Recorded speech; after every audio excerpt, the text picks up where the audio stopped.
Welcome to Newmarket Vox. I'm Mark Knopf-Thomas. Newmarket is New Zealand's retail, fashion, entertainment, hospitality and business mecca. Make sure you're following us at Newmarket NZ on your favourite social media channels. And don't forget, this month is Mother's Day, so check out the latest issue of the Newmarket magazine for the only Mother's Day gift guide you're ever going to need. Stay tuned after the interview for all the latest updates on what's happening in Newmarket.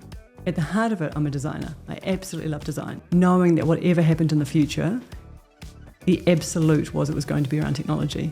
I really believe in you make your own happiness, and so I'm an optimist by heart.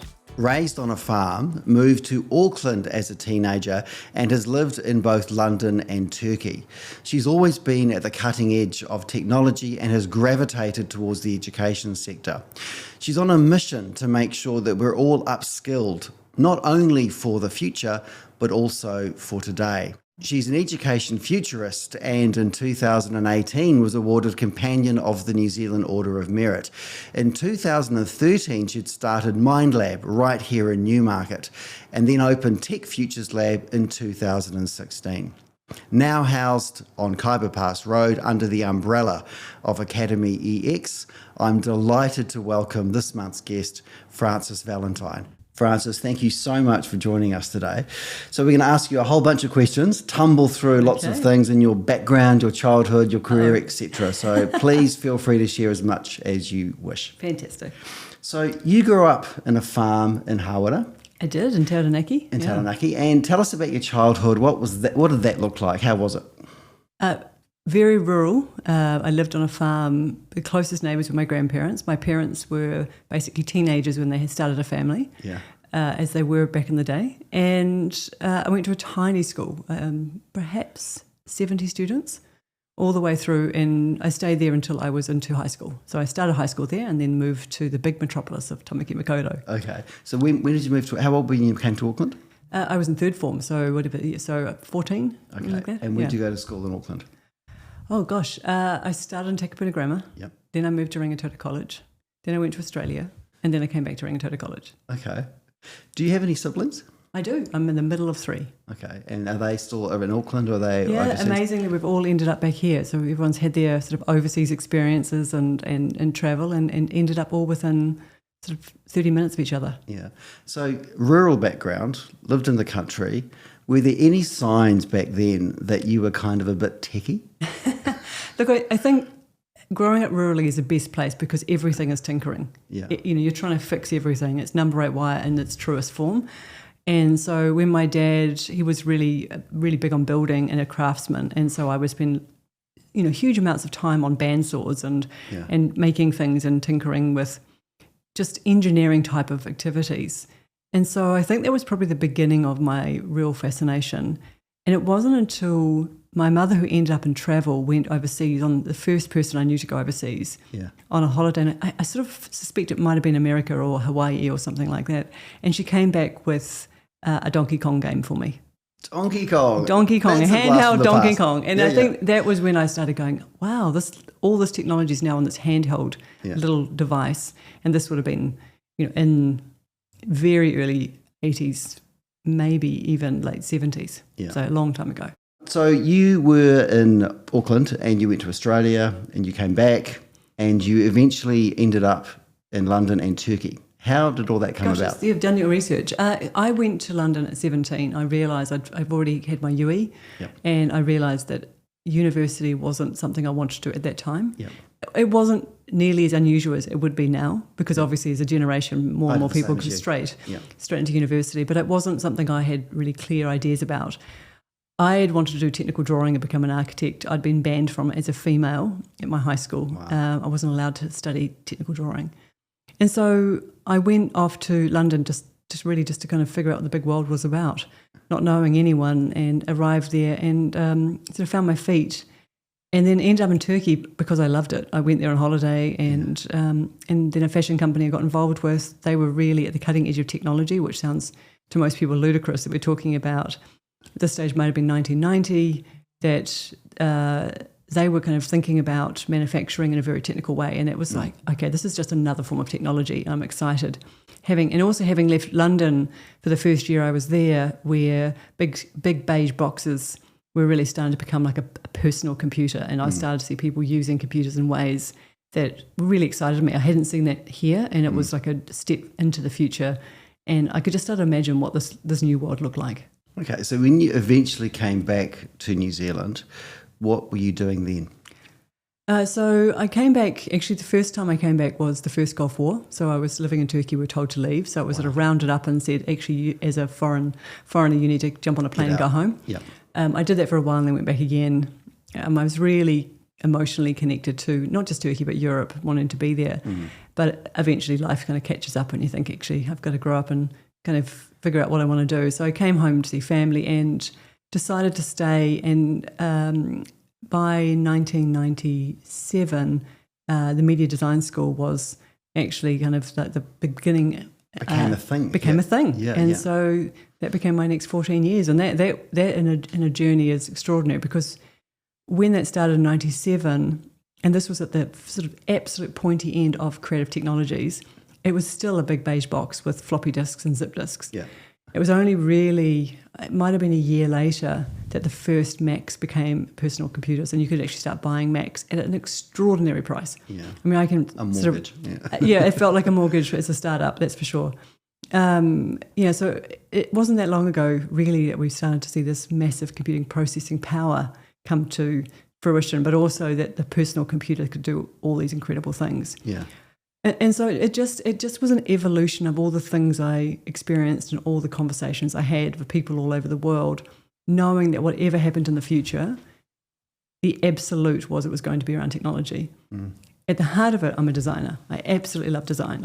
I would spend my time doing anything creative, interior designs, painting, photography. I regularly enter the world of wearable arts. I'm just someone who loves to kind of play, create and things, but technology is the tool of kind of my business tool.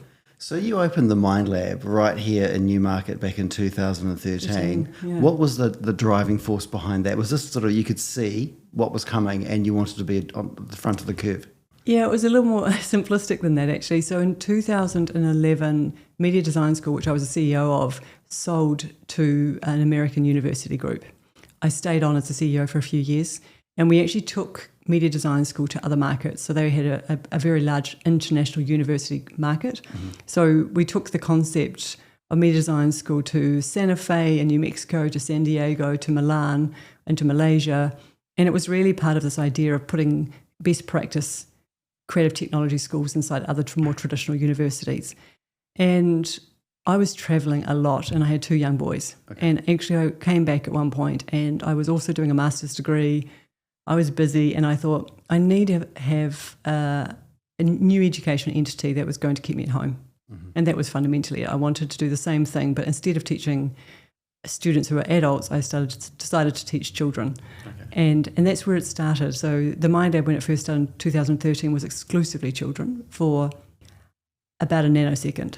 And the reason for that is we were having school groups coming through every day, and it's the teachers of those students. Oh, hang on, what's this about? How do we do this? How would we? And that was really the big aha moment for me, is there's two different kind of races here. There's the upskilling young people to be highly competent and confident in technology and tinkering and creativity and play-based learning, but there's also the teachers who are leaning into the saying we have to teach digital as part of our curriculum, increasingly so.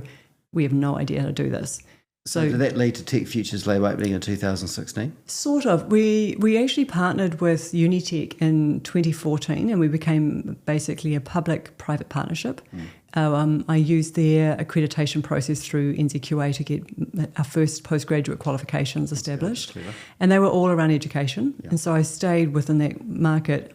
I then went off to the University of Singularity back in Silicon Valley, and through that process on an executive program, I came up with the idea of Tech Futures Lab, which was similar but different. So it wasn't around education, it was around people like myself, people in business, who wanted to understand the future of technology. And so I registered the company, sort of designed the concept of it, and by the time I came back, I had that sort of fully fledged business plan for Tech Futures Lab, which was around the corner. So by this stage, the Mind Lab was one street away from Broadway, and just around the corner was Tech Futures Lab. So we were sort of sister organisations, but still had quite different staffing and quite different structures. Why did you choose Newmarket as a location? Look, I like the fact that it's easy to get around to. Everybody comes to Newmarket. Everyone knows it. The public transport system comes through here. Yeah. And the city, after spending such a long time in the city, it didn't really appeal in the same way in terms of the type of people we wanted to talk to. We had a bit of a moment, actually. We were going to be down in the Windy Quarter, and then actually I had signed a lease and then found out that the road in front of on Halsey Street was going to be ripped up for 2 or 3 years right in front of the doors. And so I had to do a big scramble to get out of that lease before the Mind Lab started, which as a startup was an incredibly painful and expensive mistake. Stressful. Yeah. Very stressful. And actually it was really a moment of almost by a mistake, but actual now a beautiful outcome, which was I found a place in Newmarket. I love that. Yeah. What does AcademyEX do, and what are the different parts of the business?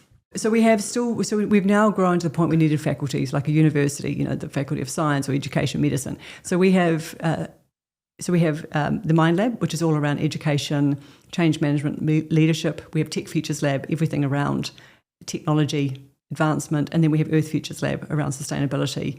All of them have a leadership focus. All of our students are typically working full-time.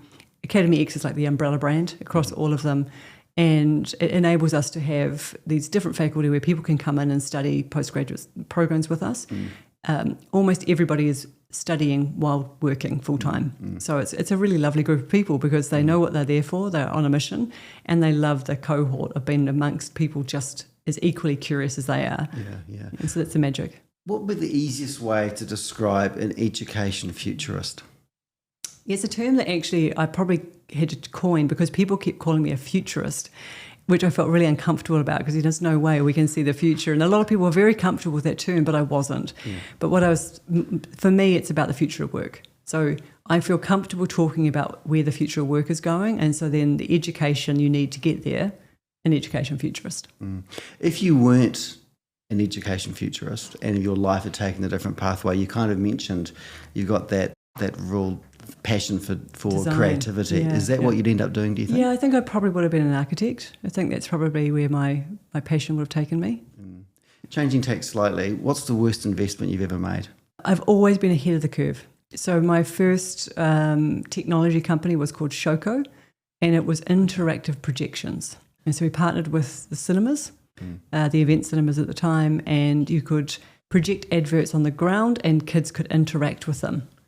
And so we had a big team. We developed the IP, but we realised that it's an extremely expensive technology at the time. This is going back, nearly 20 years ago. Yeah. And there's not enough big companies here. So if one bank used it, all the other banks wouldn't on principle. So I realised that the actual pipeline of advertising. So I set up a company which basically had a sunset from the beginning because there just weren't enough advertisers willing to pay to have this content created, because it was the days we're coding a game and having it interactive. The good thing is the technology went on and actually got, for some people who have kids of a certain age, they'll know a number of things came out from Sony and interactive and Nintendo where you could interact with your TV screen. That was the same technology, but a few years after we developed it.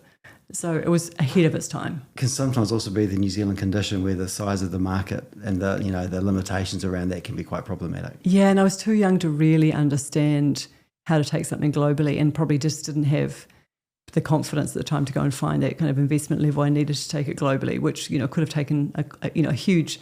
It became a huge growth industry, and of course, computer vision and computer gaming now is a big thing, but 20 years ago it was really in infancy. So probably that would be the biggest in terms of a money loss, making exercise, because we dealt a lot and didn't get that return. But there's been plenty of other things, people's organisations I've invested in because I know the technology's going somewhere, but the same issue, not having enough capital to make it fly in the right time, and someone else picks it up somewhere else and races ahead, and it didn't happen. What do you do to relax? I'm a real outdoors person. So I live mostly on a farm. I still live rurally. Okay. I still, so... Gone full circle. I keep trying to... I love big cities and I love living rurally. So I've just come back from last week doing the Milka Track. Excellent. How was that? It was amazing. Although I did manage to give myself an incredible black eye on the first day when I tripped and face planted into a boulder. So it's a good story to tell when I came back to my team. But, I do love that juxtaposition of getting out amongst it all, getting in the garden, getting away from screens, because I spend so much of my time in front of a screen that I really counter it by that, and actually just surrounding myself with good people. So during weekends, do you sort of dedicate time for hobbies and things like that? Yeah, I do all sorts. Again, the creative outlet, the aspect of getting out and about, hiking, my garden, a big, I've got 65 acres, a lot of garden to play with. Just a small townhouse garden, obviously. Mostly regenerative, so we're trying to regenerate it all. But I think beyond that, again, I still love being behind a camera. I still love going to galleries. I still love the creative films, etc. So creative outlets are still my thing. I have to say I also work a lot on the weekends. I'm not a person who's very good at separating sort of the week life and the weekend life. It blends. It blends a lot. And I think a lot of people do that these days. It has to make it work right either way, bit of ebbs and flows. What has been one of the happiest times of your life? All my life's been happy. Honestly, my whole life has been incredible. I really believe in you make your own happiness, and so I'm an optimist by heart. So even in the worst situations, and I've had some deep, dark times in my life, I still see what I learned from it. And as someone who believes in learning, I truly believe that you only learn from when things go wrong.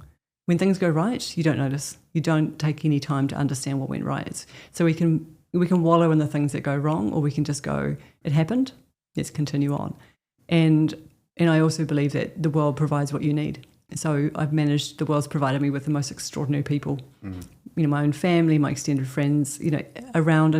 And I think I'm a really good reader of people, and I think that I choose who I spend my time with. So if I find someone who takes my energy away from me, who I find is wallowing and wanting to share their kind of dead energy with me, I do actually gravitate away from that, just because... Is that something that's evolved in you as a skill as you've got older, or is that always sort of inherently been in your DNA to sort of determine who's going to add and who's going to take away? Look, I like helping people, but I also like helping people who want to be helped. So I think I learned over time that you can put a lot of energy into people who actually feel really comfortable staying where they are, but they want to be something different. And there are a lot of people out there who are just really willing and open to just do a little bit of support, and they can fly. And that's what education is. It's taking people who've already got all the potential and just lifting the lid and saying, you're brilliant. You're creative, you're fun, you're intelligent, you're curious. Let's go. And so I probably have honed that skill over time, but one that I've always been sort of conscious of. That's great. When did you last belly laugh? Yesterday. I was with a friend who was looking for a Winnie the Pooh and Piglet image to, like, a little gift to send their daughter, and accidentally sent it to an investor in America by text, and only realised once it was sent, and then showed me what they just sent, and then told me who they just sent it to by accident in the middle of the night. And honestly, it was raucous laughter, because I was like, hey, how do you even explain? It was like, blowing kisses, kind of like a little gif of, and it was just one of those things where the technology still fails us. There needs to actually be an Oxford Dictionary determined word or an adjective to describe the feeling you get when you send an email by mistake. It is a thing. It is a thing. But it was also very funny. Moving back towards the tech space you're operating in with AcademyEX and AI in particular, which is an acronym used with such regularity on a daily basis, and probably the vast majority of people are not really sure what it's all about. Give us like an overview of where you see things are at right now. One, in terms of people's understanding of what AI is, and two, what AI could actually mean for us now and in the future. So it's a big question, sorry. It is a big question, but I think artificial intelligence has been around for a long time. I've only really focused on it for the last 10 years, which is probably 8 years more than most people. And it is the most disruptive technology humans have ever seen. So if you go back in time, I would argue the internet 30 years ago was huge. The iPhone in 2007 was significant. We had suddenly had mobile internet and app stores, and actually this ability to have a device that did many things. But the difference here is most of the tools being launched right now by different companies run AI tools, and generative AI are free, or at least a component of it's free, like a freemium model.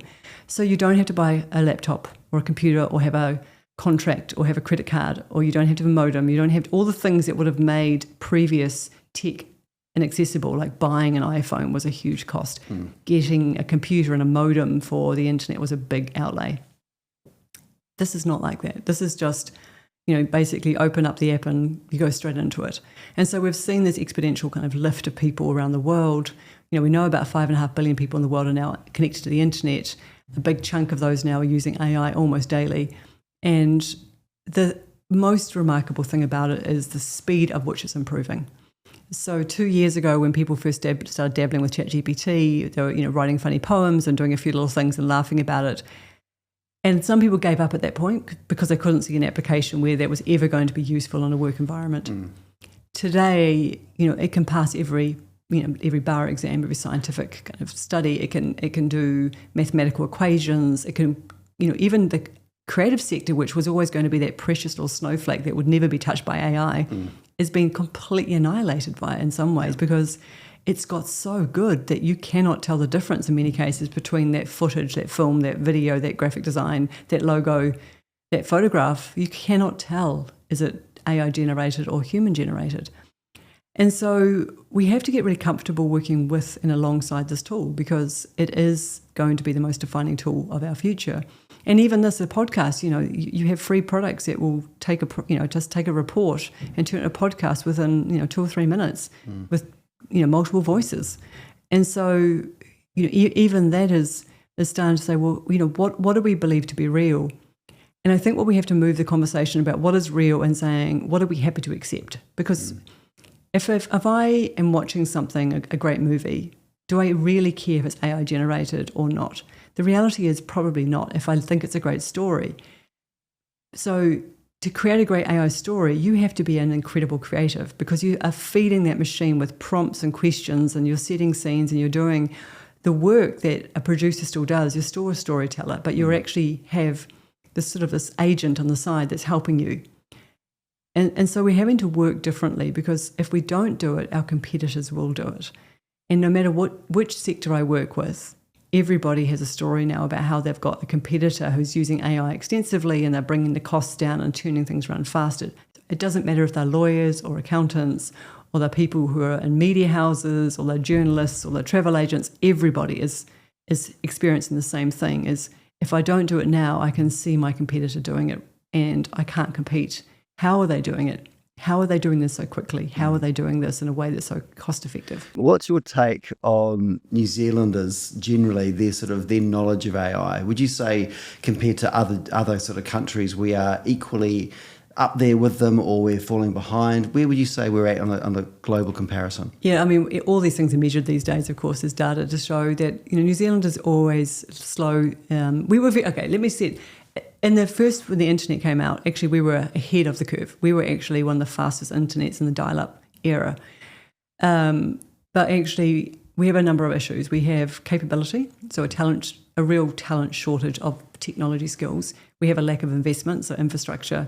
And then because most of our businesses are small, they don't have the same competitive drive to go and adopt new technologies. And why should they? Like in the end, if you're the local plumber or the hairdresser and that's what you do, then actually why would you be going exploring AI tools? If you're in markets where the population is much larger and it's highly competitive, or even if you're in a population where your market is much younger, let's just say comparing ourselves to the Philippines. Philippines are a much younger population, much more populous. They are, they're in the business of doing things at scale. They're the customer service kind of center of the universe. So they will be doing everything possible to use AI. So New Zealand is definitely, I wouldn't say we're a laggard, but we are certainly late to the party. It doesn't mean we can't catch up though, because it is only a 2-year-old or 2 and a bit year old tool in terms of mainstream. It just means we have to understand how and why we use it, and actually making sure that we use it in a wise and sort of controlled way, and don't get out of, start using it poorly or in a way that doesn't give us great results. What has been one of your career pinch me moments? Oh, there have been so many. I think the one that will always come to mind is a number of years ago, Joe Biden came here as the vice president. And he was at a function I was invited to at a local hotel, and I was invited to go to a private group, a small group of 10 or 12 Kiwis, business owners, to go and meet him in a one-to-one session afterwards. And so we went up, and again, you have to be there to understand the Secret Service or whatever their equivalent is, the CIA, or I don't know what they are. We're all over the place. These very tall, very short-haired men in intimidating kind of uniforms. So I was in this room with some extraordinary people like Peter Beck and Joan Withers. I can remember, I've got this great photograph of the three of us. And as Joe Biden came to me and we were talking, he held my hands like he did with everyone else. He looked at me as though I was the only person in the universe. Yeah. And as he walked away after talking for a few minutes, I said, I just want to tell you, Mr. Vice President, that my son is a huge fan. At the time, my son was 17. And he turned around and said, what's your son's name? I said, my son's name's Ethan. He said, get him on the phone. And so the next thing, the Vice President of the United States is calling my son on my mobile phone with all these sort of Secret Service people leaning in horror, this unsecured line, rang him up and had a conversation for a while with my son about his studies. I think that was probably the most surreal, because it's like, this is, and if I didn't have videos to prove it, and my son didn't have a friend sitting next to him at home, I don't think anyone would believe us that this person, who was arguably the second most powerful person in the world, would take time to ring a teenage boy on a visit to New Zealand. So it was a great example of great leadership for me. Yeah. It was like, never be too rushed or too important. To take the time.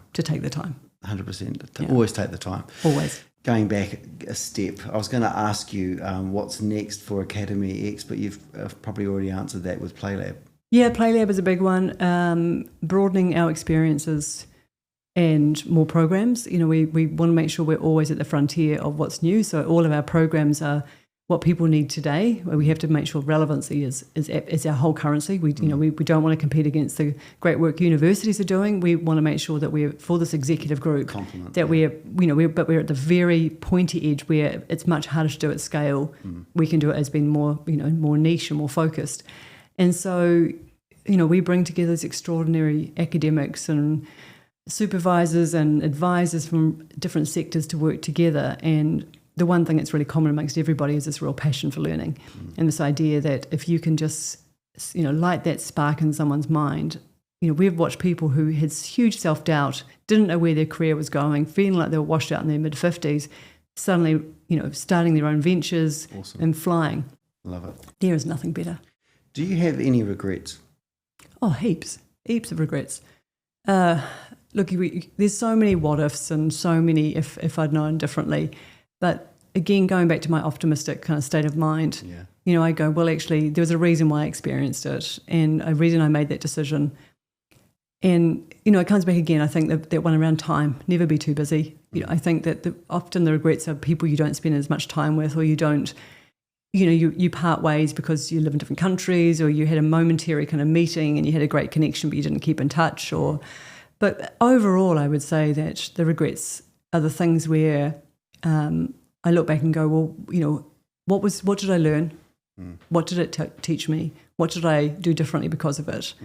And does it make me stronger or better or more informed? If one of those things is an outcome, I live with it. What are some of the things on your bucket list? Travel's a big thing for me. I really, really love to travel, and I love to travel intrepidly. So I've done most of my travel alone. It's sort of like it's been on those things. But more and more I'm actually traveling with friends, family, my kids, all who are now adults.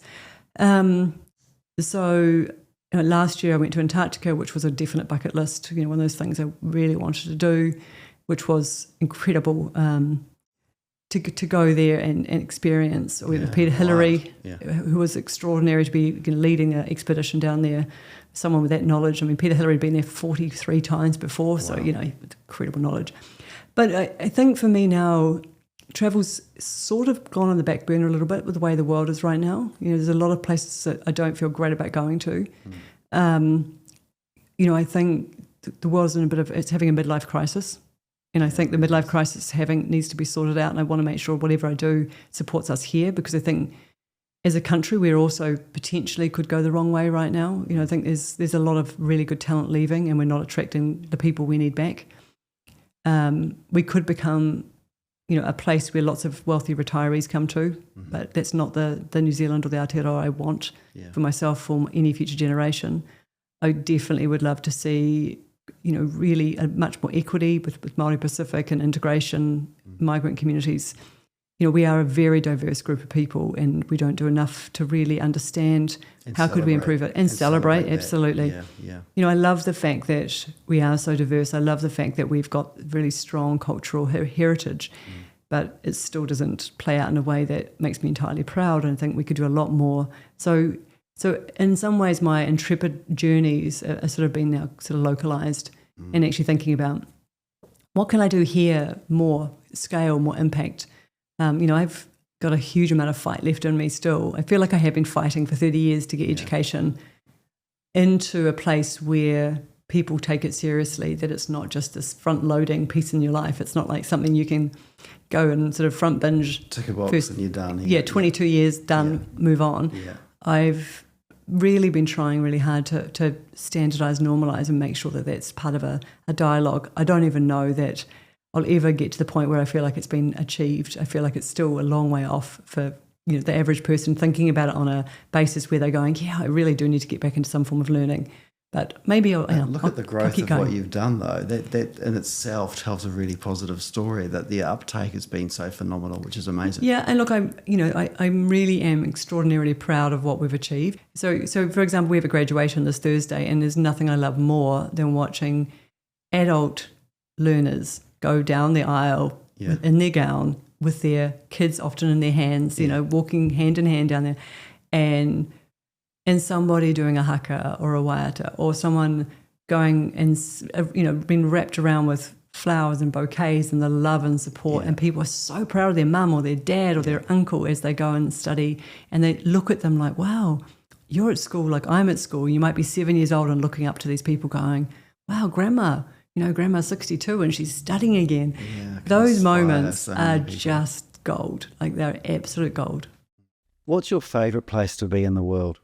Home. Yeah, so I love this idea of being surrounded by friends and family with good food and maybe some good wine, and actually spending real time together. And, even over a day, or, where you gravitate from one room to another to outside to, so it just kind of flows, and it's just laughter and people are around, and familiarity is a really strong emotion for me. I love rituals, love things that you get together for and celebrate together. But I also like, a backpack on and going into the vast unknown, and that feeling of everything is new and exciting. But I think you can do more when you feel you've got a home base, and where you feel like you've got a really support and love around you. Very grounded, and it means that you can do hard things, because, if you fall or fumble, someone's going to catch you. Some quick fire things to finish off with are some favourites. So what's your favourite book? Well, it's probably hard for all time, but your favourite book right now? Look, I am reading a lot of geopolitics books at the moment. I'm looking at, so if I'm looking at things which are not fiction, a lot of it's around new economic models. How do we kind of take the world from where it is today into this sort of future through new, it could be a different economic model, it could be different ways we think about things like consumption. So I'm constantly, I'm a researcher at heart, so that's, the books are heavy. I have multiple books going at any one time. Don't always enjoy them, but often they're very informative. I also love just an easy read, but I never finish them. I read them, and so I think I'm indulgent with books, and I do listen to a lot of podcasts. So when I'm doing anything away from people, if I'm in the garden, exercising, out walking, etc., there's always a podcast playing. And they are, again, very varied depending on the time of day and how I feel, to whether it's a bit frivolous or actually some pretty heavy, serious stuff. Okay. Favourite sort of music? I think if I had to choose one, it would be jazz. Okay. I grew up with it. My stepdad who I grew up with, he was a jazz player in the States, and so I was a huge amount of jazz influence in my childhood. But I'm pretty agnostic, actually. I think there's a mood for everything, and probably not pop, probably not kind of like contemporary music. I don't listen to a lot of that. I probably get a little bit lost. But yeah, pretty broad. What's your favourite time of the week? I love mornings. I'm a real morning person, so any day of the week in the morning. And the earlier I can get out of the bed, the better. Yeah, I don't always manage to do that beautifully, particularly these dark mornings at the moment. But I do find that quiet in the morning before you can hear a car on the road, or there's, where the neighbourhood is quiet. I do really enjoy that period of time. And what's your favourite season? Summer. And only because of the long days. There's a lot to do. Light. I love the light. I love, I love all the seasons for different reasons, but the more time I get outside, the problem in winter is I leave home in the dark, I arrive home in the dark, and I really do feel like I miss a big part of the year through those months. The motivation gets a little harder to get out and about. All right, Frances, that's all we've got time for, but thank you so much. It's been a pleasure. I've learned so much, and your insights into things are fascinating and hopefully very useful for lots of people. Great, thanks so much. Make sure you're following us at Newmarket NZ on your favourite social media channels.